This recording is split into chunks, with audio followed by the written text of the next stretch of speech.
Hi, welcome to the Mythical Cavern.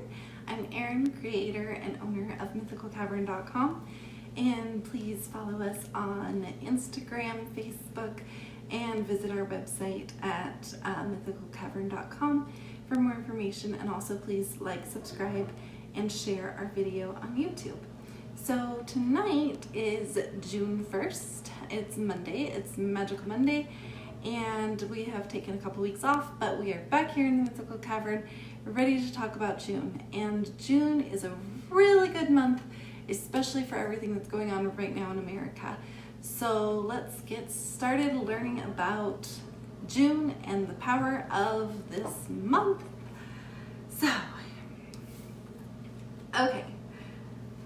So here is my absolute favorite imagery of the number 6 card in tarot, and it is the Lovers card, and this is from the Witches Tarot deck, but I just love the imagery of it. And so the Lovers is number 6, and we're in the 6th month of the year, and Lovers is kind of the theme. Love is the theme of 6. Love is the theme of June.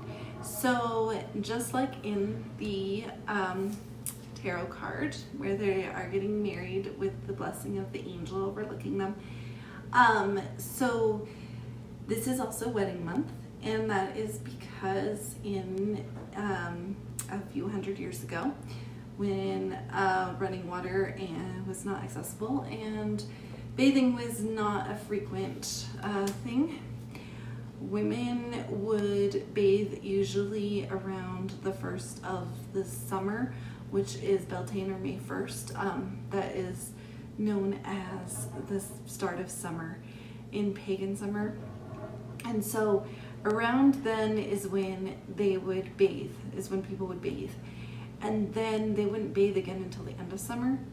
And so in June, when all of the pretty flowers are out and blooming, brides could adorn their hair and themselves with flowers and hold bouquets. That's why we hold bouquets at weddings.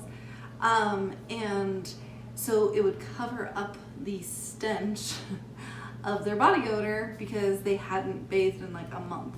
But they had bathed, as recently as a month ago, whereas in the winter months, they do not bathe. Probably they would go about 4 or 5 months sometimes without bathing. So that's why it's considered wedding month, and it's stuck as wedding month because flowers are so much easier to get, the flowers that you want and everything to keep our traditions alive for wedding month. And it also is nice if you want an outdoor wedding in a garden or something like that, because it is also midsummer. So midsummer, again, it comes from pagan summer starting on May 1st. And so midsummer is considered the summer solstice, which is the longest day of the year in the Northern Hemisphere.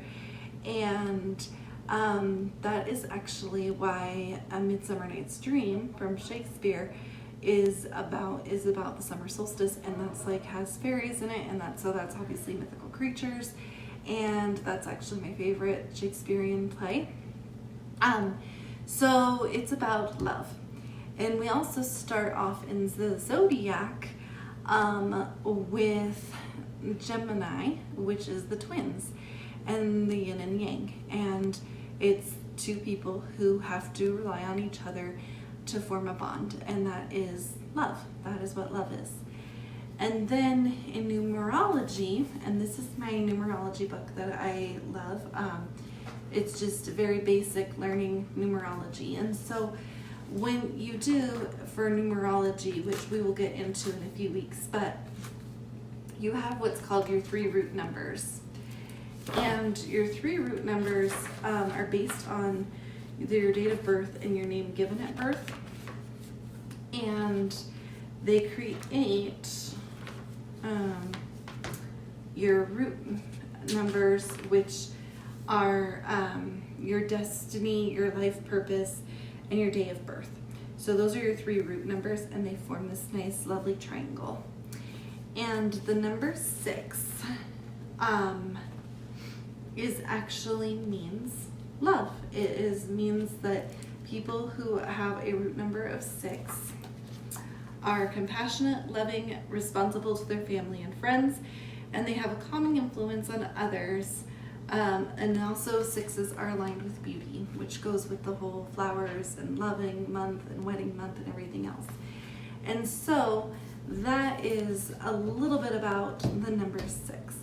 And also some words that are very powerful that mean love as well in number 6 are words like Jesus, Christ, Father. Those are all 6-letter words.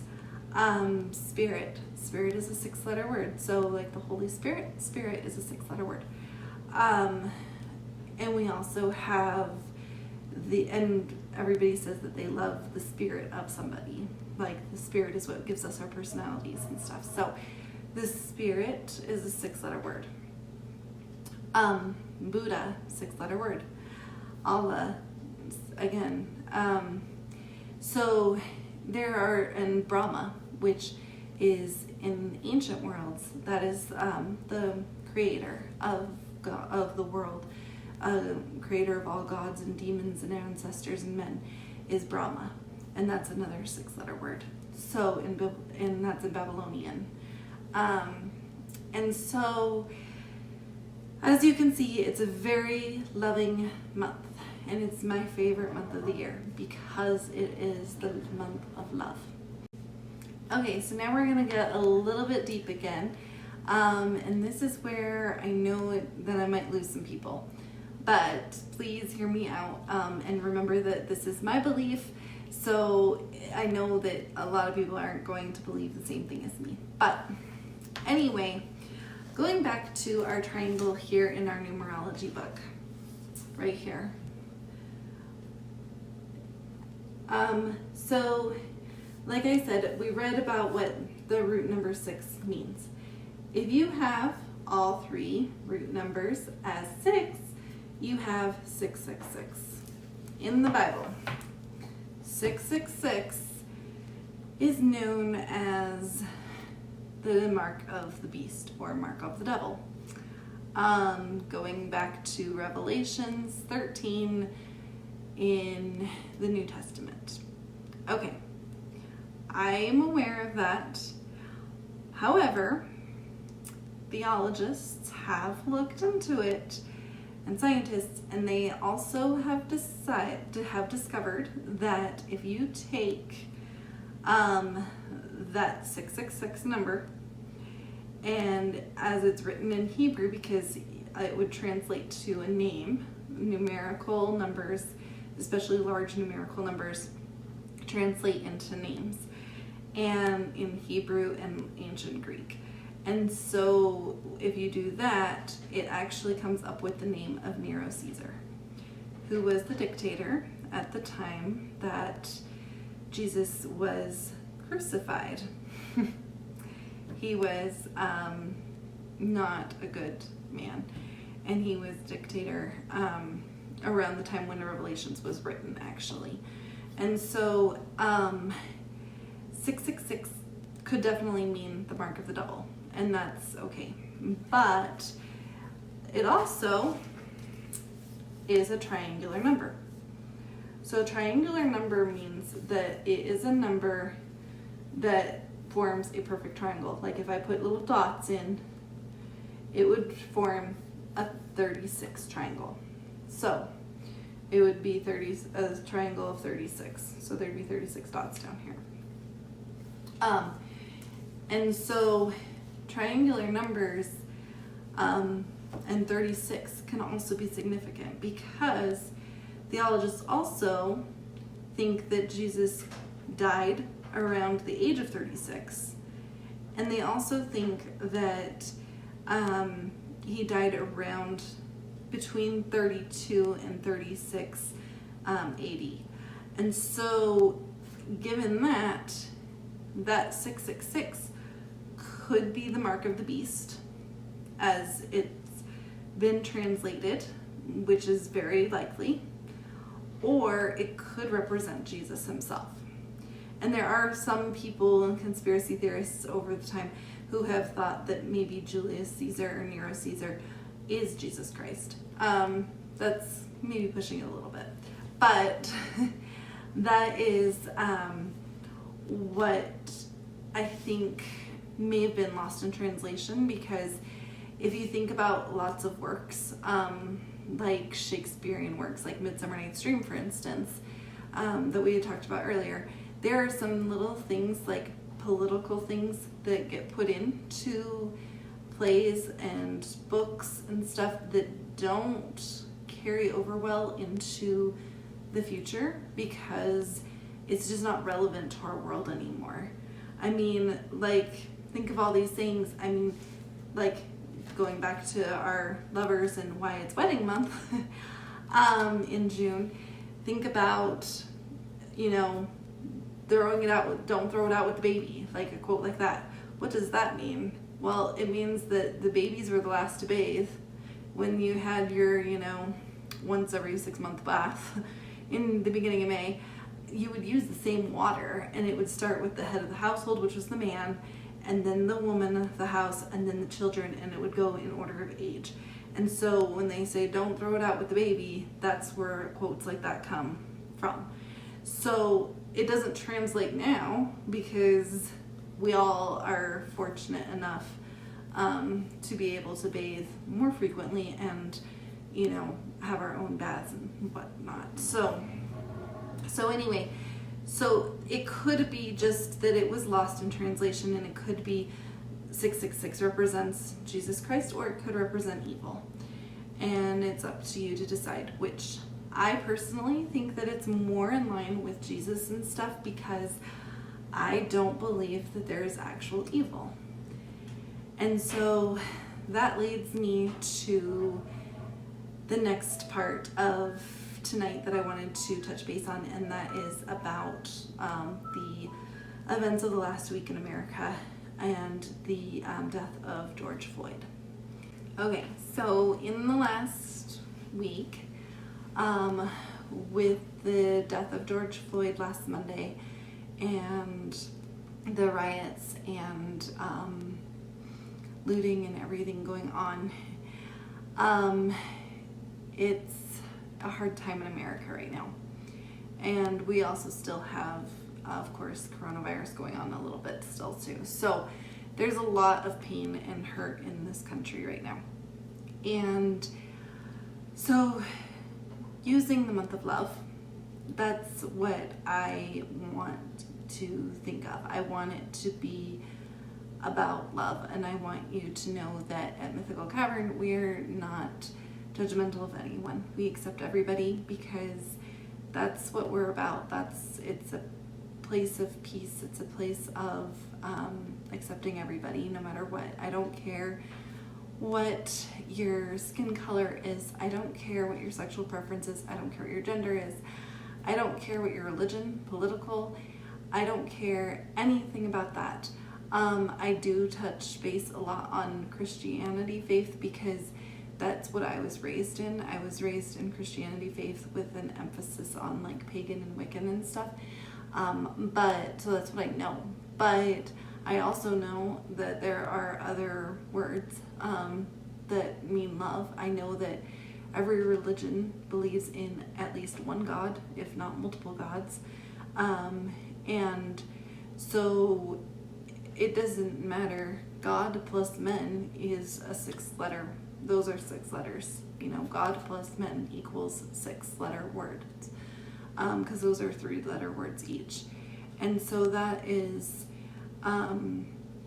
what we need to focus on in this country and in this world, is just embracing the love for each other and standing up for each other, and saying it's okay that you don't understand, because I don't understand. I know that I am a white girl in suburban Colorado, you know, middle class. I'm not gonna even try to say that I understand, because I don't. But I do have empathy, and I do believe that people use what they know, and I think that people are taught evil. I don't think that evil is a natural occurrence. I think that it is taught.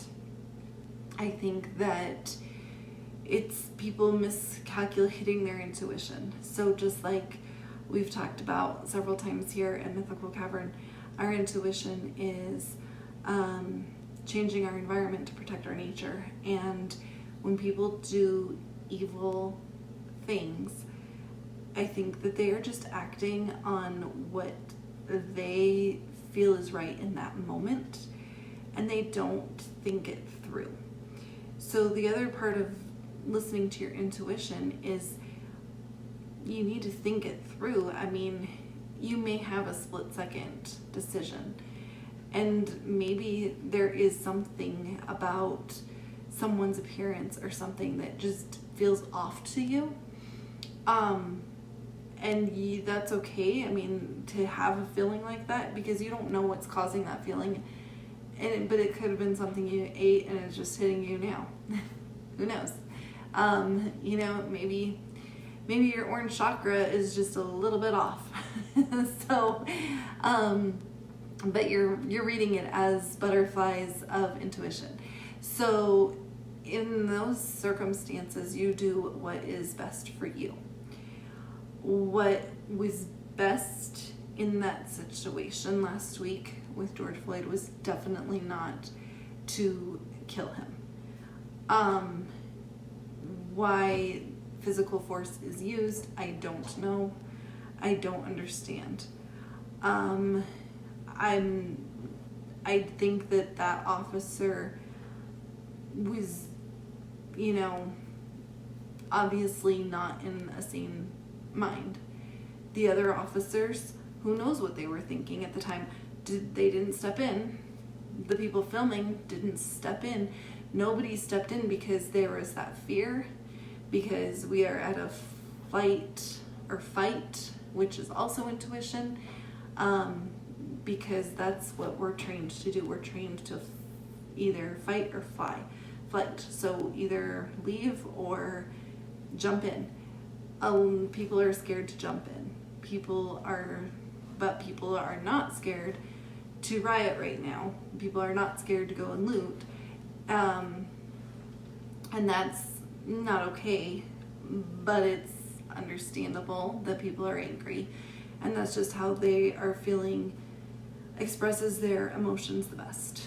And in expressing their emotions, they're causing more harm in some ways to other people. And so it's because we are reactive by nature.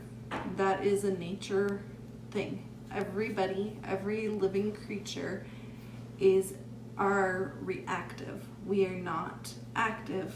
We can be active, we can be proactive, but we are actually reactive. So we need to learn how to be proactive or active and not reactive. And right now we are still in a reactive state, and that's why this rioting and everything is going on. It's just people reacting to what happened. And even the people who do it, I don't think really in that moment are thinking that, this is what they would have done. I think that they are just reacting in anger, and that's what's causing them to do this. And that's pretty much what happened with evil in all marks. And maybe it is the mark of the beast. So you can choose whether that 666 means the mark of the beast, or you can choose whether 666 is going to mean Jesus Christ to you. You can choose whether you're going to listen to the lovers and stand with people, or if you're going to stand alone and stand apart from people. You can make certain decisions for yourself, and that's what people need to know, is where we need to come together and we need to stand together. And just know that All lives matter. Black lives matter, blue lives matter, white lives, you know, rainbow lives, whatever color you identify yourself as, your life matters. And that's where God plus men equals love and equals what we need to be doing. Focusing on not just this month of love, not just the June, which is the month of love, but for always. And we need to start building peace. And hopefully we will get there. And so that's a little bit about my thoughts on everything that's happened in the last week. I would love to talk to you guys in comments. I would love for you to share, subscribe, like, and always love and light.